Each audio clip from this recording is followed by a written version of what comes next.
hay mucho. ¿Cómo anda, Fernán? Lamento que sea en estas circunstancias, igual vamos a hablar de tantas otras cosas, pero Por favor, un bienvenido, gusto. querido. Un gusto ¿Todo estar bien? con vos. Un gusto. Bueno, pero una referencia me tenés que dar. ¿Qué te pareció esta definición? Bueno, yo Esta me declaración. quedo con las palabras que decía Wiñaski, ¿no? Yo creo que el presidente tiene que ser extremadamente cuidadoso de la palabra porque representa a la nación argentina, no solamente a su pensamiento. Y yo creo que desde el hecho de Olivos, donde se puso tan en juicio el valor de su palabra, para acá, no se ha concentrado en recuperar el valor de su palabra y el cuidado de su palabra como un comunicador, un pacificador, una persona que contenga y acompañe a la sociedad argentina en este momento tan difícil, ¿no? Porque recordemos en qué situación socioeconómica estamos. De manera que creo que él debería hacer más esfuerzos por empatizar, comprender, acompañar a la gente. Es un momento de país donde vos crees que hay que empatizar, básicamente. Digamos, la política en sí es empatizar con lo que lo atraviesa la ¿Sabés sociedad. lo que pasa, hermano? Vos sos médico Sí. y ustedes los médicos empatizan. Es difícil por ahí para un político empatizar. Bueno, Está en pero vos, es parte de tu laburo empatizar. digamos, hay personas que tienen más facilidad que otras, pero hay un concepto que me parece esencial. Si vos no sos capaz de empatizar con la sociedad y entender de esa diversidad social que tiene y esa crisal de opiniones que tiene la sociedad, sacar un denominador común y hacer una propuesta de política pública, es muy difícil hacer política en serio.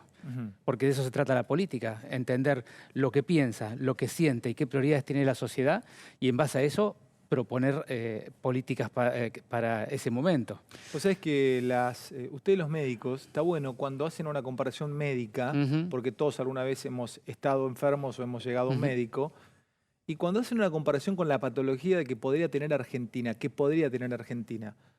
¿está sintomática ya Argentina con su patología? ¿Y qué tipo de patología tendría? A ver, ¿es una patología cerebral? ¿Es una patología de huesos? ¿Es su estructura?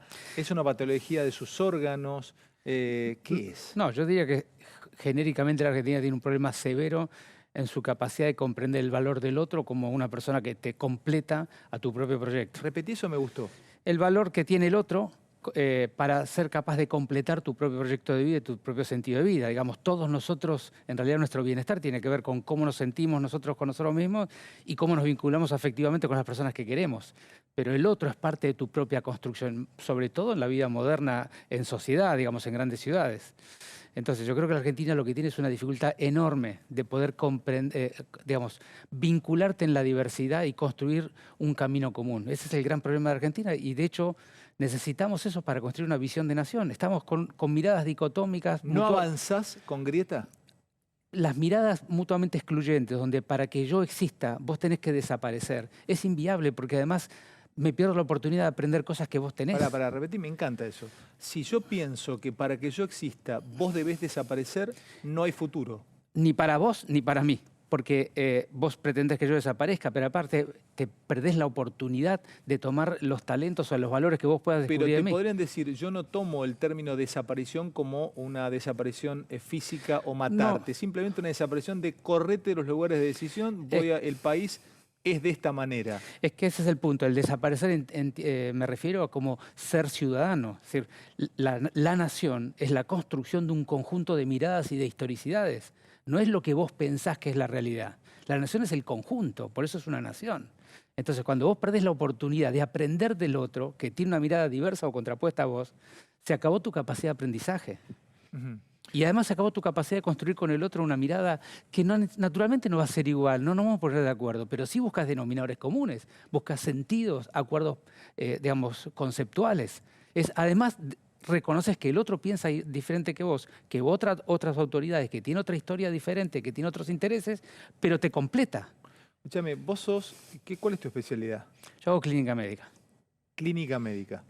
¿Dónde te recibiste de médico? ¿Dónde estudiaste? Yo me recibí en la UBA y después entré en la residencia, lo que se llama medicina interna, que es clínica médica de internación, en el hospital italiano. ¿Siempre fuiste del italiano? 30 años estuve allí. 30 años en el italiano. Sí. ¿Hiciste guardias? Sí, claro. ¿Hiciste terapia intensiva? Por supuesto. ¿Hiciste terapia intensiva? Sí, claro, hice más de 7 años hice terapia intensiva.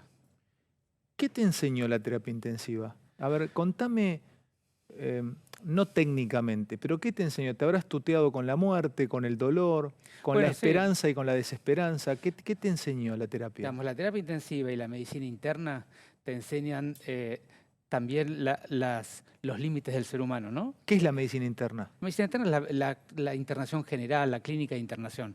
Es decir, típicamente te internas en un hospital, un sanatorio, tenés un clínico a cargo y luego los especialistas que te atienden, ¿no? O sea, cuando vos estás en una cama y vos sos el médico que caminás y te acercás a la cama, Sí, por ¿cómo está supuesto. Fantino? ¿Cómo se siente hoy? Bueno, ahí Me mirás, sí, claro. ves el suero. Ahí te das cuenta de la finitud y de los límites humanos, Fernán. Por supuesto que sí, pero además acompañas a mucha gente digamos, a transitar los últimos momentos de su vida y a bien morir en la medida que podés. ¿Hay un bien morir? Sí hay un bien morir, sí hay un bien morir, tanto para la persona como para la familia, ¿eh? Pero el despedirte físicamente de esta tierra tiene que ver también cómo viviste tu vida y cómo estás transitando esos últimos momentos, ¿no? Dale, entra a ese portal. Entra, dale. Es muy profundo y espiritual. Entra, Sí, dale. digamos, el ser vivo tiene un ciclo y todos sabemos que todos lo tenemos y por eso es tan importante siempre volver al principio. Yo siempre digo lo mismo, en las grandes decisiones de tu vida la pregunta que tenés que hacerte ¿y qué te da sentido a vos en tu vida?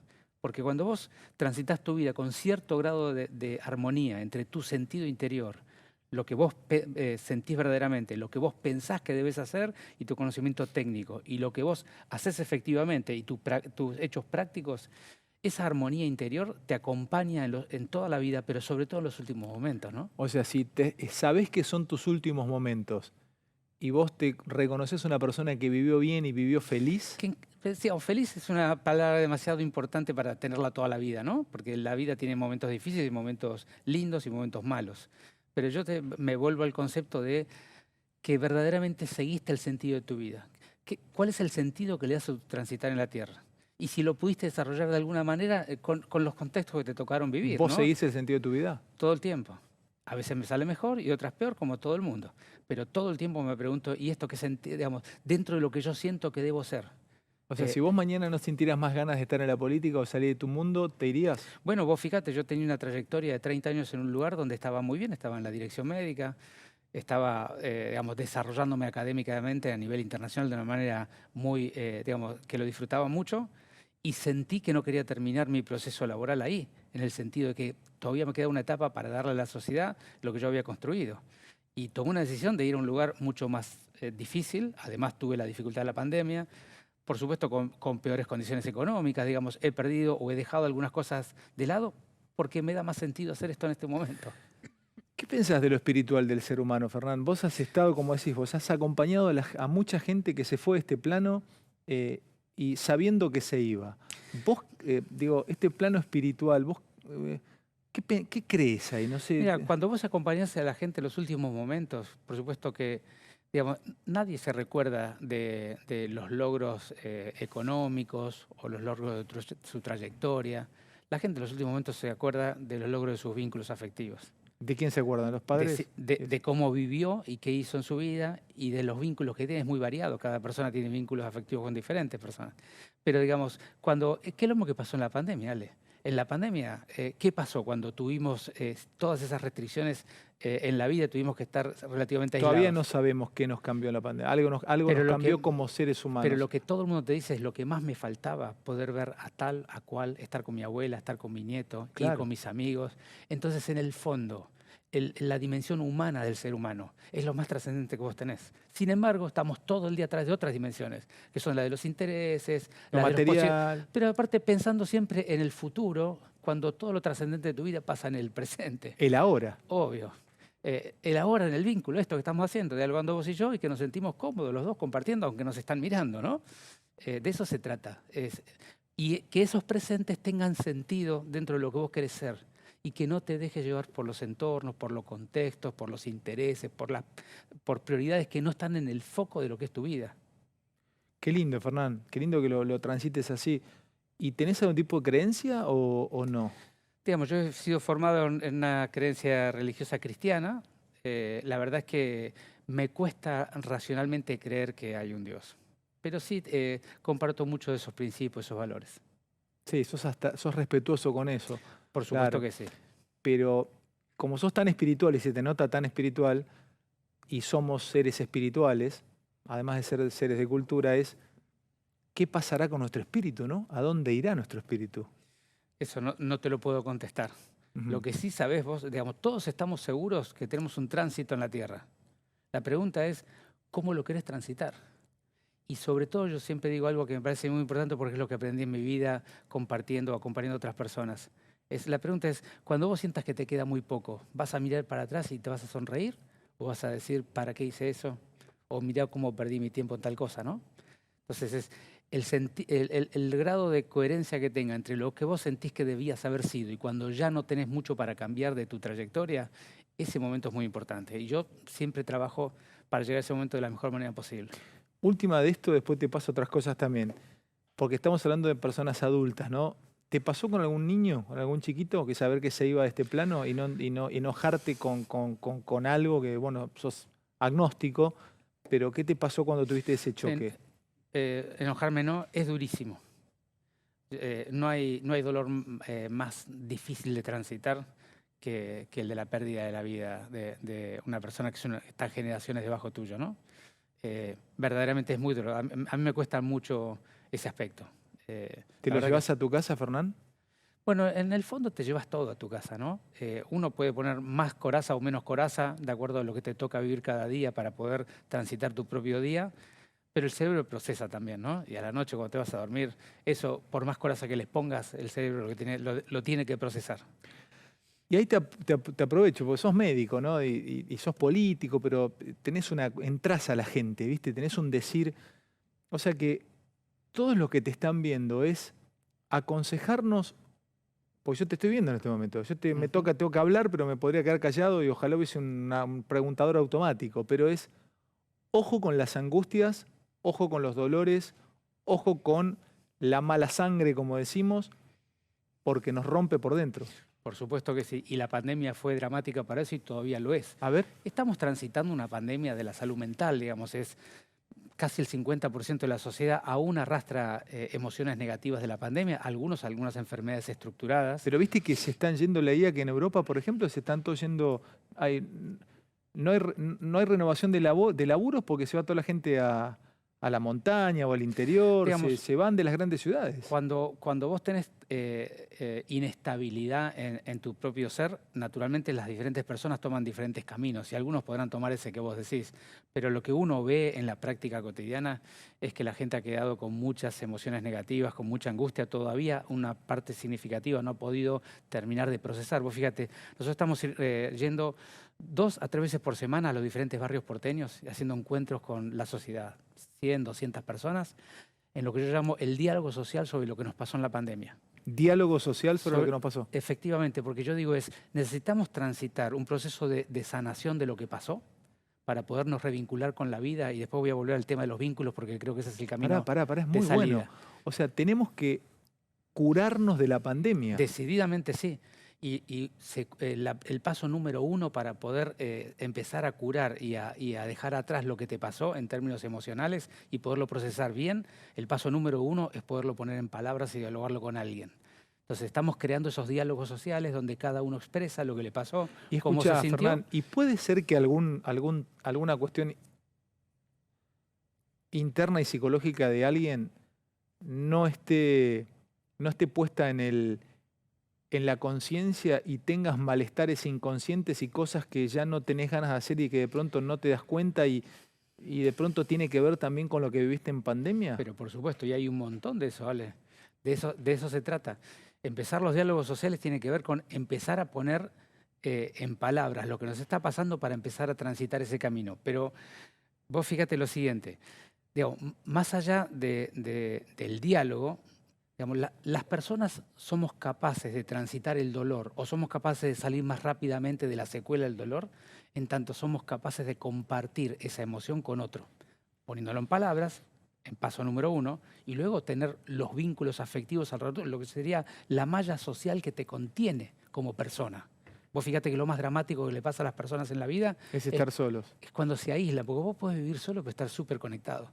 Pero cuando te aislás de la sociedad, eso está muy estudiado en el mundo, los ingleses han publicado una serie de estudios que demuestran que sentirte aislado de la sociedad predice peor calidad de vida y mayor acortamiento de tu vida que muchas otras enfermedades que conocemos como dramáticas, O como sea puede que, ser la diabetes, como puede ser la hipertensión o arterial. sea, los ingleses creo que hasta tenían una especie de, perdón, el neologismo, una especie de ministerio de la Sí, soledad. sí, claro, sí, claro. Y trabajan políticas públicas para construir espacios de vínculo social, porque tu malla social es la que te acompaña a transitar los momentos difíciles de la vida, sean tus amigos, sea tu pareja, tu O sea, familia. salir, conectarte, estar, así Co- no quedarte en tu casa, así estés solo. Sí, hay gente que vive sola, pero no se siente sola. Repetime eso. Vive sola, pero no se siente sola.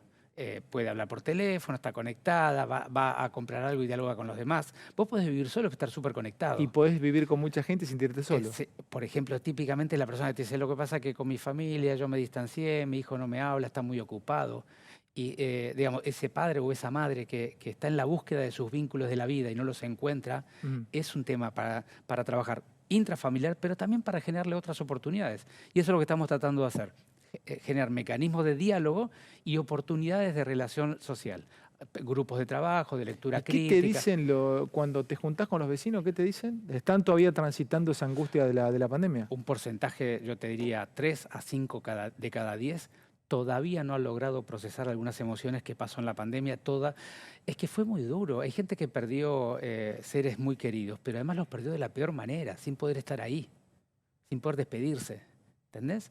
Hay gente que en el medio de eso perdió todo lo que tenía. A veces cuestiones económicas, a veces cuestiones de... La No, gente rompió sus vínculos. y no sé, no se puede poner un piorómetro en esto, pero hay algo que es duro también, y es darte cuenta si vale la pena, ¿no? Tener la vida que uno tiene. Entonces, Bueno, si se perdió o no se perdió, pero viste, después de la pandemia te das cuenta de todo lo que no tuviste o todo lo que así no hayas perdido. Es si vale la pena, Fernán. pero es que vos traes Vos un me punto. entendés. Sí, claro, vos traes un punto y es, aumentó por supuesto la depresión, gente que tenía tendencia a la depresión se ha deprimido aún más en la pandemia, pero ha aparecido un aumento de la depresión en adolescentes e incluso el suicidio. Entonces, ahí hay un tema muy delicado que es, si vos perdiste el sentido de tu vida, hay que ayudarte a recomponerlo. Porque cuando vos perdés el sentido de tu vida, perdiste todo. Perdés tus vínculos y el sentido de tu vida, te quedaste sin nada. Entonces, ahí entiendo que eso es lo que estás trayendo, ahí hay que trabajar muchísimo. Y este es un, perdóname, y es un tema, por supuesto, médico, está bien, porque hay casos paramédicos, pero es un tema de la sociedad. Pero entra ahí. Porque una cosa es estar un poquito triste y otra cosa es estar en depresión. Por supuesto. ¿Sabes que esta hora, 12 y 2, vos tenés idea de la cantidad de hogares en los que estás entrando en todo el país? Vos tenés idea, te podés entender pueblito de la Patagonia, capital del interior de Santa Fe, ¿sabés dónde? La cantidad de... Imagínate lo que quieras, Fernán. Livings, habitaciones, cocinas, estaciones de servicio, un camionero que paró y se iba a dormir. Es fuerte pensarte el mensaje que estás dando, entonces te lo tengo que preguntar es, ¿cómo uno empieza a notar si lo que tiene es un poquito de tristeza porque está medio bajón unos días o ya estás transitando por una pequeña depresión? Bueno, lo importante ahí es sentirse a uno mismo en qué condiciones encara cada día, ¿no? Si vos en el día no tenés energía, no tenés voluntad, no querés salir, terminás sin salir, desconectándote de los demás, rápidamente pedí ayuda y si conoces a alguien que está en esa situación, también acércate a ayudarlo y busca ayuda para él, ¿no? Eso es muy importante. Es muy difícil decir así genéricamente, digamos, cada situación, pero nuevamente pasamos un momento muy duro. Te una pregunta, ¿el enojo Sí. y la crispación tiene que ver también con la angustia y con la tristeza? Bueno, probablemente esa sea una etapa previa. Vos viste que Freud describió las etapas del duelo para cuando tenés una pérdida irreparable, ¿no? Sí. Si yo pudiera hacer una simplificación de eso, diría, hay un conjunto de etapas que la sociedad pasó en la pandemia. Una primera etapa que es la negación, es esto no puede estar pasando, esto no va a ser así, esto no puede ser tan grave. Cuando vos tenés algo tan grave que te daña tu propio ser, lo primero que haces es negarlo porque no lo puedes administrar. Luego Lo reprimo. directamente lo negás. Hay una etapa de decir esto no. La primera etapa es la negación. La segunda etapa es, dado que ya no lo puedes negar porque es obvio que te está ocurriendo, necesitas buscar un culpable. Entonces, el odio, la bronca, el buscar un culpable exterior, es decir, descargar esa emoción de bronca que te da lo que ves que está pasando y no lo puedes evitar sobre alguien que no seas vos porque vos no lo podés tolerar. Y la tercera es cuando vos haces la introspección, empezás a reflexionar sobre lo que está pasando, incluso podés tener momentos de mucha tristeza, y idealmente pasar a la cuarta etapa, que una vez que transitaste esto y aceptás que lo que pasó, pasó, pero que vos tenés un sentido de tu vida, tenés una voluntad y unas ganas de vivirla de tal manera, entonces te revinculás con la vida y sacás algún aprendizaje ¿Y vos cómo luego la de la pasaste? reflexión. Pues yo, como todos, pasé todas las etapas, pero lo que intento hacer, y lo vengo haciendo hace rato, y trato de hacerlo mucho hablando con la gente porque aprendo muchísimo en los diálogos sociales, es ¿qué cosas qué reflexionamos? Esto fue un drama en todo el mundo, ¿no es cierto? Estuvimos 2 años y medio bajo un drama de todas nuestras dimensiones humanas, la económica, la sanitaria, la afectiva. Entonces la pregunta es, ¿y qué reflexionamos? Y yo le digo a toda la gente que nos escucha, ¿tuvieron un proceso de reflexión? Aprovechenlo, tanto dolor, para sacar algún aprendizaje de eso. Y en lo personal, yo siempre insisto, para mí hay 3 dimensiones para reflexionar.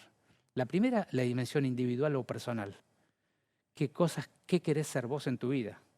Date cuenta que la vida en un momento está y en otro momento se pone muy difícil. La pregunta es, ¿vos qué querés ser? Y sélo ahora. Ese es el primer planteo. Es quién sos vos, conectar con vos mismo y reencontrarte a vos mismo de lo que querés ser y te da sentido. Y saber priorizar y focalizar, porque la vida te da un montón de oportunidades de hacer cosas que no tienen interés. Me emociona porque es fuerte, el mensaje es muy lindo hasta ahora, ¿eh? Está muy bien. Sé lo que quieras y sélo ahora. O sea, Pero claro, y además focalizá. Todos los días tenés una oportunidad para enojarte con alguien, para distraerte en una cosa poco importante. Focalizá en tu vida. ¿Qué cosas son importantes para vos? La segunda dimensión es la de los vínculos sociales. Es cómo querés reconocer a los otros, qué valor le vas a dar al otro en términos de tu propia construcción y qué calidad de vínculo vas a poner. ¿Vas a cosificar a los demás para aprovecharte de ellos? ¿O vas a entender que del otro lado hay un sujeto que tiene una vida, que tiene una historia, que tiene emociones, que tiene sentimientos, tanto como los tuyos, y que los puede compartir si vos se los compartís bien? Entonces, Claro. reconstruir esos vínculos, digamos, o replantearte cómo construir tus vínculos de cercanía, los que te van a acompañar en los momentos difíciles. Te cierro con estas 2 últimas. Vos tenés idea el desastre que haces. Tenés hasta esa cosa de bonomía, loco, porque no aprovechaste o no, esta nota de 30 minutos, le hablaste a la gente. Tenés miles de oportunidades de dar entrevistas, pero podrías haber hablado de política, hablar de lo que vas a hacer, y sin embargo decidiste ir por otro lado, ayudar. Bien de médico, ¿viste? Bien de tipo que quiere ayudar. ¿Sabés que estás caminando en terapia? O estás caminando en la sala, ¿viste? En la sala intermedia. Estás entre las camas caminando, ayudando a cada uno. Pero te lo voy a preguntar, ¿qué estás haciendo políticamente? ¿Estás con algún sueño grande? ¿Qué te gustaría hacer, Fernando? Mira, hoy no estoy en eso. No. Y te digo con toda honestidad, verdaderamente estábamos hablando, hay tal drama social de la pandemia, de lo que es hoy la Argentina, con lo que vos contabas, ¿no? Que me parece que nosotros los funcionarios que estamos en responsabilidad de servicio, nos tenemos que dedicar a servir. Bien. Y es lo mismo que te decía de la vida, es lo que aplico yo en mi día a día.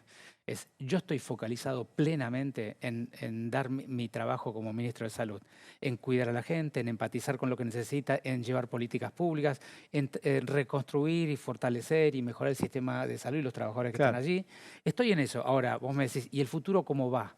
Lo voy a transitar. No hay ningún camino No, que... pues ya entendimos todo, hermano. Vos vivís la vida minuto a minuto. Es lo que te va pasando. Es que es el lugar donde se vive la vida, Ale. El minuto a minuto es ahora, el lo aquí y demás es una ahora. construcción teórica. Total teórica, exactamente. Obvio. Es ahora. Obvio. Ni el pase, la nota de hace 3 minutos ya no está y no sabemos. Pero Por ahí me agarro un paro cardíaco ahora, igual me salvarías vos, pero no termino ni de hacer el programa. Tendríamos que tener un cardiofibrilador a casa de Te pregunto por 2 enfermedades o por 2 patologías que hablábamos con mis compañeros. ¿Cómo está esa cura, si hay alguna cura, Parkinson y Alzheimer? ¿En qué está eso? ¿Se llevan se cobran muchas vidas al año? Bueno, son 2 enfermedades degenerativas de diferente tipo, en diferentes lugares del cerebro, ¿no es cierto? No voy a ponerme muy técnico. Pero, digamos, te diría que hay más herramientas para el tratamiento del Parkinson. Vos sabés que el Parkinson es una enfermedad que en general lo que vas perdiendo es tu capacidad de motricidad, ¿no es cierto? que tiene cierta rigidez, pérdida de motricidad y después un temblor fino en el cuerpo.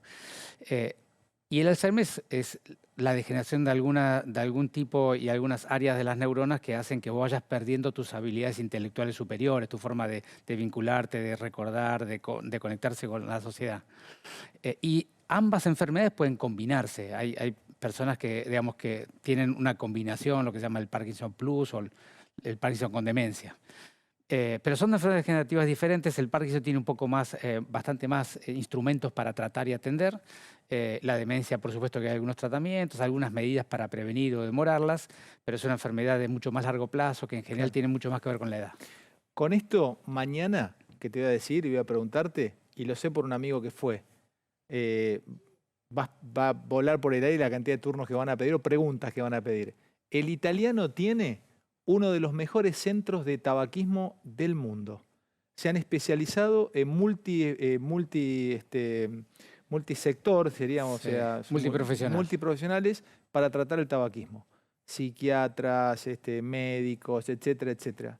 Son brillantes, brillantes. Te agradezco el comentario, déjame recordar porque uno de los fundadores de ese grupo fue Bui Jagroski, que es padre de Jagroski, era padre porque falleció, ¿no? Le Jagroski, que es docente ahí en la Ditela. Un gran cardiólogo y una gran persona, lo recuerdo a él y a toda su familia, un beso enorme. Gracias, sos más que Hanson en una charla, sos crack. Gracias. Gracias, Fernán, muy amable hermano. Fernán Quirós con nosotros.